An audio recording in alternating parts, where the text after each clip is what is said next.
Todd and George's dad just called, picking you up at 3:30 tomorrow, and the bus leaves the high school for the airport around 5.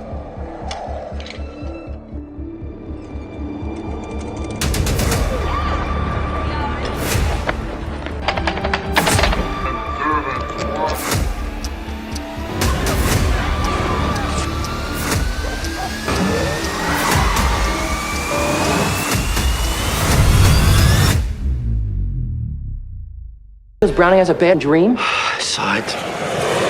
The plane! It's gonna blow up! It's gonna blow up! Hayoyo, ketemu lagi di channel Tukang Film. Gimana nih kabar kalian semua? Mimin selalu kasih doa terbaik deh intinya untuk kalian semua. Di kesempatan kali ini, saya akan menceritakan alur dari sebuah film horor legendaris yang sempat bikin banyak orang parno naik pesawat, yaitu Final Destination, yang dirilis tahun 2000 dan disutradarai oleh James Wong. Film ini mengisahkan tentang Alex, seorang remaja yang mendapat penglihatan aneh soal kecelakaan pesawat yang akan menewaskan seluruh penumpangnya. Karena firasat itu, ia berhasil menyelamatkan diri bersama beberapa orang lainnya. Tapi ternyata, kematian tidak suka dirusak rencananya. Satu persatu dari mereka mulai tewas dalam kecelakaan yang aneh, sadis, dan tidak bisa ditebak. Ternyata, kematian punya urutan yang tidak bisa dilawan. Film ini memadukan konsep unik, ketegangan, dan adegan-adegan ikonik yang bikin deg-degan terus. Tanpa banyak basa-basi, langsung saja kita cekidot ke filmnya, bosku.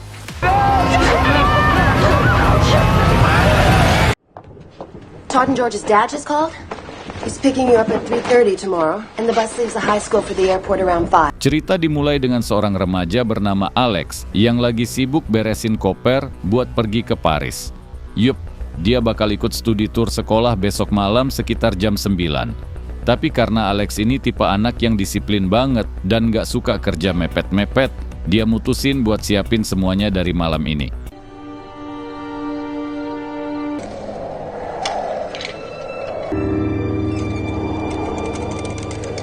Nah, sebelum kita lanjut, kenalin dulu nih, gengnya Alex yang juga ikut trip ini.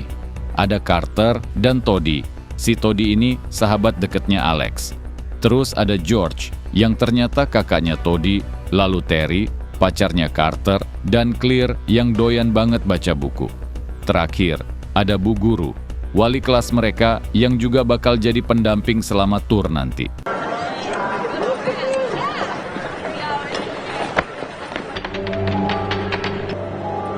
Oh yeah. Pas lagi ngurusin paspor, Alex sempet ngerasa aneh. Soalnya, jadwal penerbangannya kelihatan kayak sering berubah sendiri. Nggak tahu itu sistemnya error atau gimana. Tapi yang bikin makin merinding, ternyata jam keberangkatannya pas banget sama tanggal lahirnya. Terus, waktu dia lagi di toilet, dia denger lagu lawas dari penyanyi legendaris yang, seremnya, ternyata dulu meninggal karena kecelakaan pesawat juga. Waduh.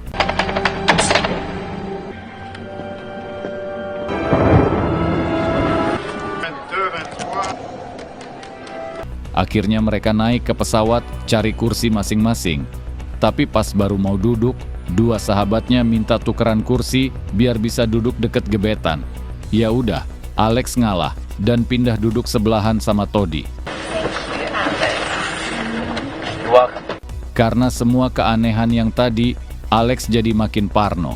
Apalagi cuaca di luar lagi nggak bersahabat, terus bagian-bagian pesawat kelihatan kayak udah aus, bahkan ada baut yang copot sendiri. Tapi Alex coba tetap mikir positif, nganggep itu cuma hal sepele.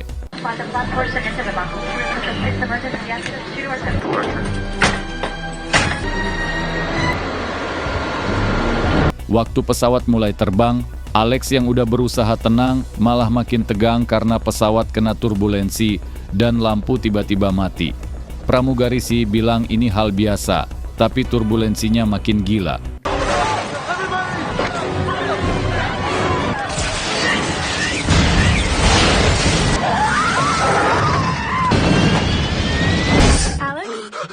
Ternyata, semua kejadian horor itu cuma ada di bayangan Alex.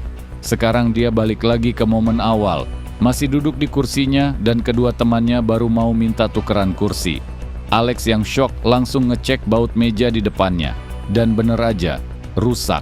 Persis kayak yang dia lihat di bayangan tadi. Ngerasa ini bukan hal biasa, Alex panik dan nyuruh semua orang buat turun dari pesawat. Sayangnya, Carter malah nuduh Alex mau bikin keributan. Go check him out, see how he's doing. Okay.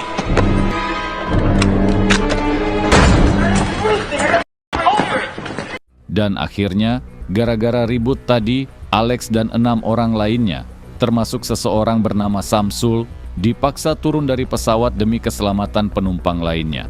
Carter yang kesel sempat nyerang Alex dan situasi makin panas. Tapi tiba-tiba, There they go. Here we stay.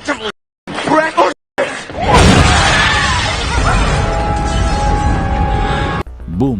Pesawat yang barusan mereka tinggalin meledak di udara dan jatuh ke tanah. Semua orang yang lihat kejadian itu langsung syok, termasuk Alex sendiri yang nggak percaya sama apa yang baru aja terjadi.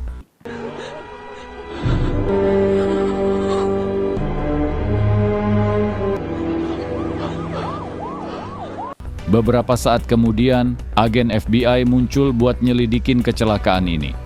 Mereka curiga karena ada penumpang yang turun sebelum pesawat berangkat.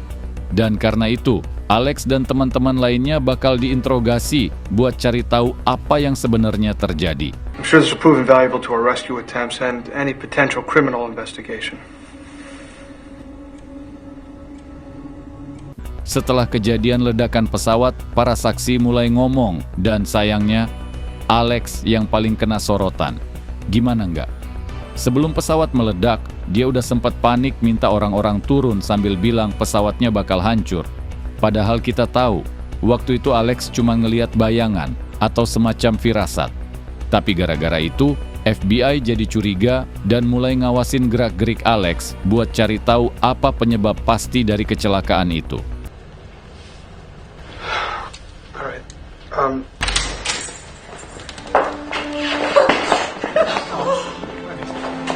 Begitu pulang ke rumah, Alex langsung nyalain TV.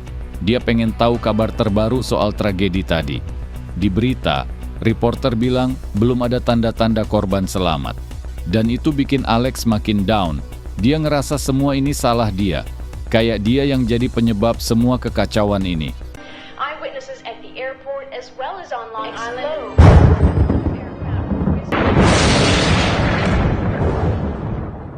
Fast forward, 40 hari kemudian, sekolah ngadain acara peringatan buat mengenang para korban, baik murid maupun guru, yang meninggal dalam ledakan itu. Dan gak cuma warga sekolah, agen FBI pun hadir di sana, masih terus mantau Alex yang kelihatannya makin dijauhin teman-temannya. Bahkan Toddy, sahabat karibnya, ikut ngejauh. Yang masih peduli cuma Claire, si kutu buku, yang malah sempat bilang makasih karena Alex udah nyelamatin dia waktu itu. Malam pun tiba. Ngerasa dirinya jadi kambing hitam, Alex mulai cari-cari info sendiri. Dia baca artikel soal kecelakaan pesawat, nyoba nyusun petunjuk biar bisa buktiin kalau dia nggak ada hubungannya sama tragedi itu. Pas lagi asik baca,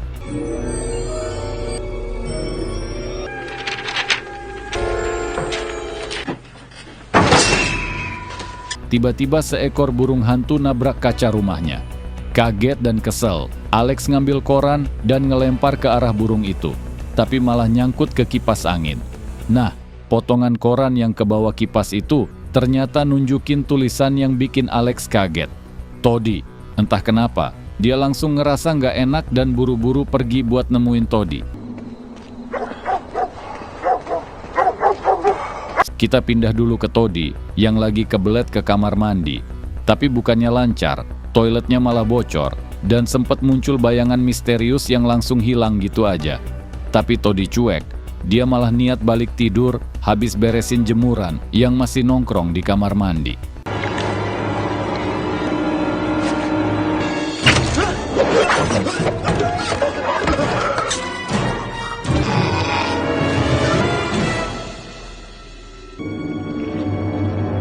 Sayangnya, pas Alex sampai di rumah Toddy, dia telat. Toddy udah ditemukan nggak bernyawa dan langsung dibawa tim medis buat diotopsi. Si agen FBI juga muncul di lokasi setelah dapat kabar dari keluarga Toddy. Melihat Alex ada di sana, ayahnya Toddy langsung marah besar. Dia nyalahin Alex dan bilang kalau anaknya bunuh diri karena ngerasa bersalah, nggak bisa nyelamatin kakaknya yang ikut jadi korban dalam ledakan pesawat itu.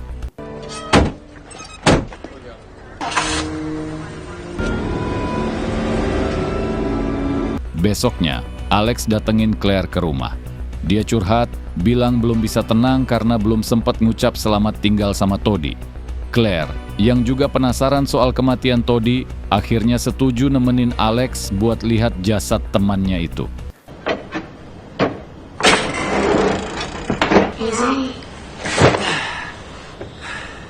Tapi bukannya datang secara resmi, mereka malah nekat nyelinap masuk ke ruang otopsi.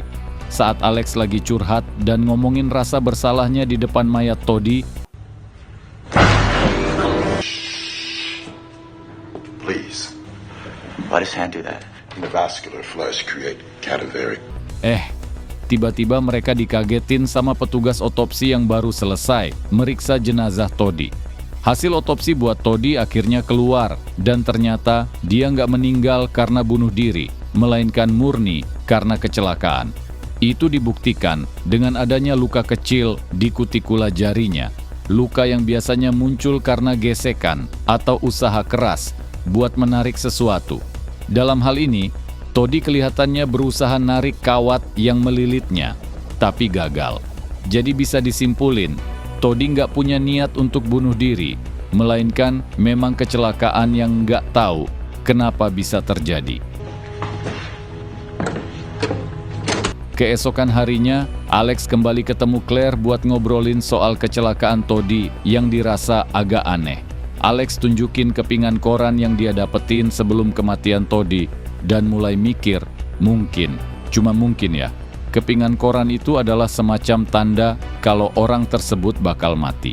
Tapi yang bikin Alex bingung, kalau emang setiap kematian ada tandanya, siapa ya orang yang bakal mati berikutnya? You can find death omens anywhere you want to. So does the word choke. So what, we're gonna choke to death? I want to hear you. Saat mereka lagi ngobrol, Alex nggak sengaja ngelihat Buzz lewat di pantulan kaca jendela. Padahal jelas-jelas nggak ada Buzz di sana. Nggak lama, Bu Guru sama Samsul lewat, terus ada Carter yang nggak terima sama Alex karena dianggap cuma bikin keributan. Walaupun Terry coba ngeluarin Carter dari situ, dia tetap aja ngeberatin suasana. Then you can just drop dead. Malamnya, Alex lagi nonton TV, dan kebetulan berita lagi ngebahas soal penyebab ledakan pesawat kemarin. Polisi bilang kalau ledakan itu disebabkan oleh rusaknya penutup silikon di jalur pembuangan yang bikin cairan mudah terbakar bocor, terus percikan apinya nyebar ke jalur bahan bakar, yang akhirnya nyebabin pesawat meledak. The fuel switch beneath the coach cab ignited the fuel line and proceeded to the fuel pump, which would have set off the. Dan disitulah Alex mulai nyusun pola yang nunjukin siapa aja yang terlibat dalam rantai kematian ini. Awalnya, ledakan dimulai dari tempat duduk Toddy, lalu bergerak ke tempat duduk Terry, dan mereka berdua tewas sesuai urutan yang seharusnya. Ledakan selanjutnya berpotensi mengarah ke tempat duduk Bu Guru. Ngerasa teorinya mulai benar, Alex buru-buru cabut ke rumah Bu Guru buat mencegah kejadian selanjutnya. They're dying where they would have died. That's design. Miss Luton's next. Sampai di rumah Bu Guru, dia lagi siap-siap mau pulang kampung. Takut kejadian kayak di pesawat dulu bakal kejadian lagi. Apalagi setelah dia ngelihat kejadian Terry yang tertabrak siang tadi. Sebelum pergi, Bu Guru nyeduh teh dulu buat nenangin diri. Tapi keanehan mulai muncul. Kompor tiba-tiba mati, terus ada bayangan misterius muncul dari balik teko.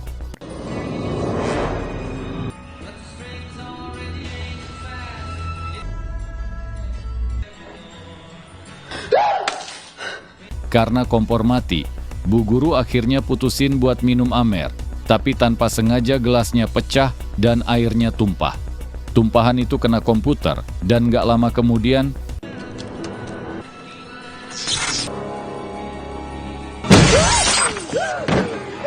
boom, komputer meledak. Apesnya, Bu Guru kebetulan kena serpihan kaca dari ledakan itu, sampai lukanya cukup serius. Panik.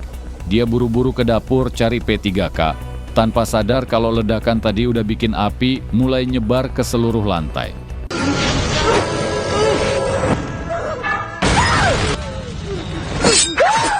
Tepat saat itu, Alex datang ke rumah Bu Guru dan ketemu sama Samsul yang kebetulan lagi lewat.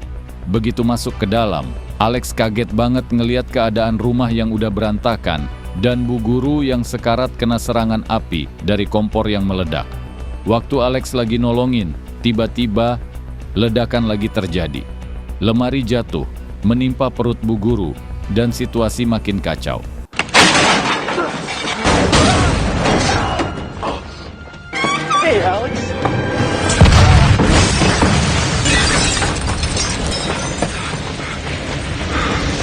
Di sisi lain, Claire lagi didatangi agen FBI yang nanya soal Mike.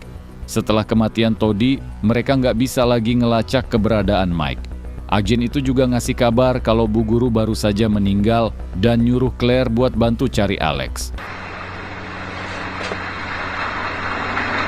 Claire yang baru dengar soal kematian Bu Guru langsung ngehubungin Carter dan Samsul buat bantu cari Alex. Claire jelasin kalau hanya Alex yang tahu urutan kematian orang-orang yang selamat dari ledakan pesawat. Mereka yakin kalau sekarang Alex lagi ada di sekitar TKP kematian Bu Guru. Jadi mereka mutusin buat nyari dia di sana.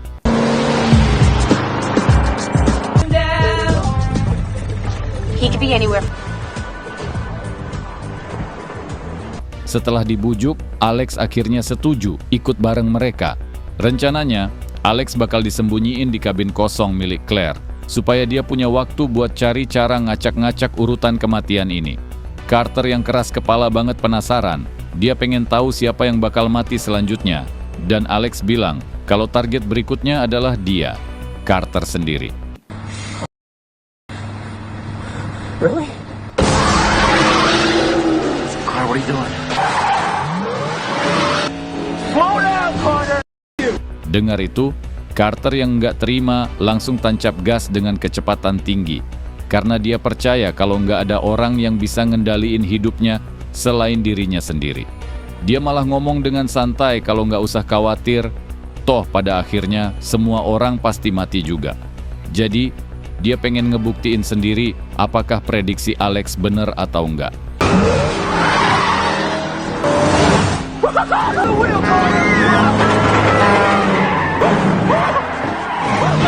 Setelah suasana agak tegang, Alex kaget banget karena tiba-tiba ada kereta lewat.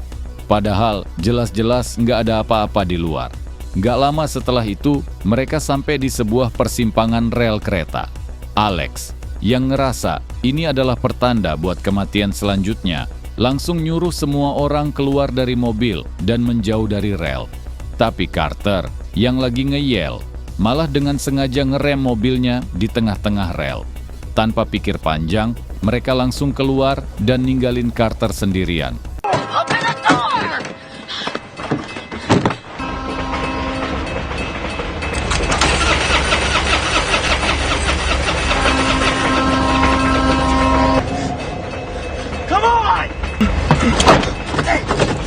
Tapi, pas mau keluar, pintunya malah terkunci dan mesinnya nggak bisa dinyalain.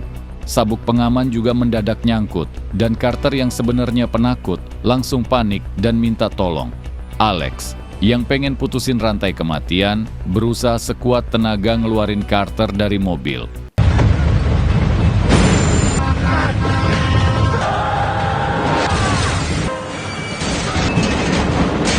Akhirnya, setelah beberapa usaha, Alex berhasil ngacauin urutan kematian. Carter selamat dan gak jadi mati. Alex pun mulai mikir kalau mungkin rantai kematian udah selesai.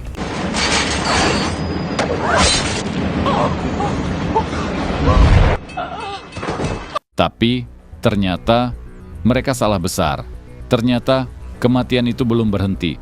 Rangkaian kematian masih lanjut dan semuanya baru dimulai.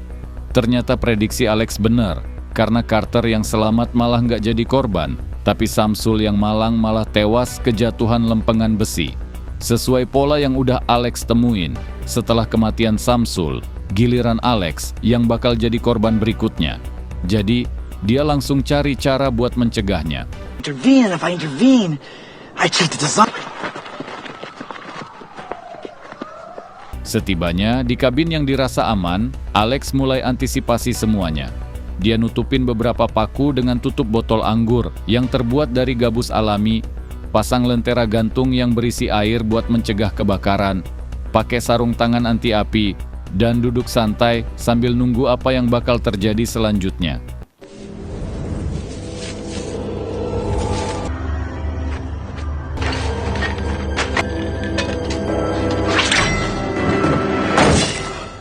Tapi, Alex lupa ada jejer yang belum sempat diikat dan nyaris bikin dia mati.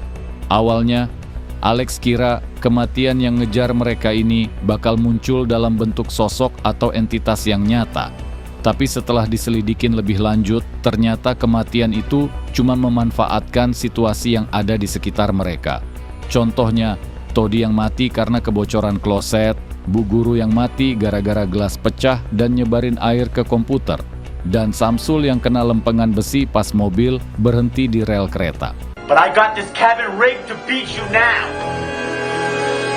Suatu malam, Alex iseng baca koran yang bahas ledakan pesawat, dan dia nemuin berita tentang dua cewek yang sebelumnya ngajak tukar duduk sama dia. Ternyata, mereka nggak sempat tukar tempat duduk karena Alex keburu mengalami mimpi buruk. Alex langsung sadar kalau sekarang giliran Claire yang bakal kena. Jadi dia buru-buru pergi buat nyelamatin Claire. Dan bener aja, pas Alex masih di perjalanan, petir nyamber jalur utama depan rumah Claire. Get away from me!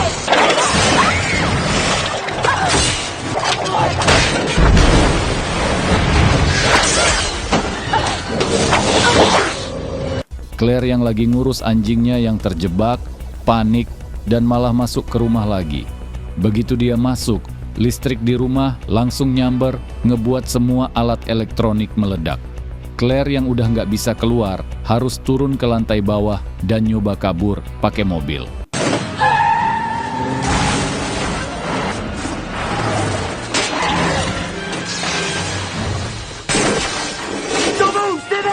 Untungnya, Alex datang tepat waktu dan nyuruh Claire buat nggak nyentuh apa-apa. Karena itu bisa nyetrum dia. Alex berani ngambil risiko buat mindahin kabelnya, meski sempat terpental dan pingsan. Akhirnya dia berhasil nyelamatin Claire dari kematian.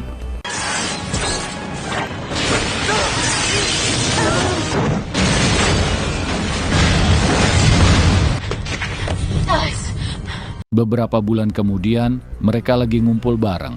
Alex yang ternyata selamat dari kecelakaan waktu itu. Setelah semua kejadian buruk yang menimpa mereka, sekarang Carter mulai lebih terbuka dan berteman baik sama Alex.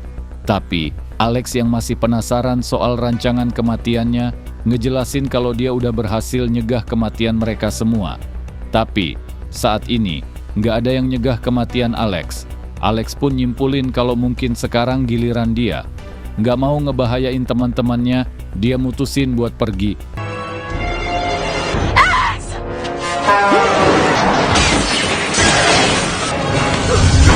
Tapi, untungnya Carter berhasil nyelamatin Alex dan mencegah kematiannya. Mereka lega, kira-kira itu akhir dari semua ini. Tapi, sayangnya, mereka salah besar. So who's next? Rangkaian kematian ini ternyata bakal terus berlanjut dan ngejar orang-orang yang masih hidup. Kalau Carter selamat, maka kematian bakal ngejar Claire. Kalau Claire selamat, maka giliran Alex. Begitu seterusnya, sampai mereka semua benar-benar tewas. Plane again. You know what I'm saying? Cie, nunggu apa lagi? Filmnya udah tamat. Akhirnya selesai juga. Ini orang-orang hebat semua yang nonton sampai akhir. Makasih banyak udah nonton sampai akhir. Jangan lupa subscribe sama like-nya dulu dong. Eits, komen juga ya. Berikut adalah ulasan terkait film barusan.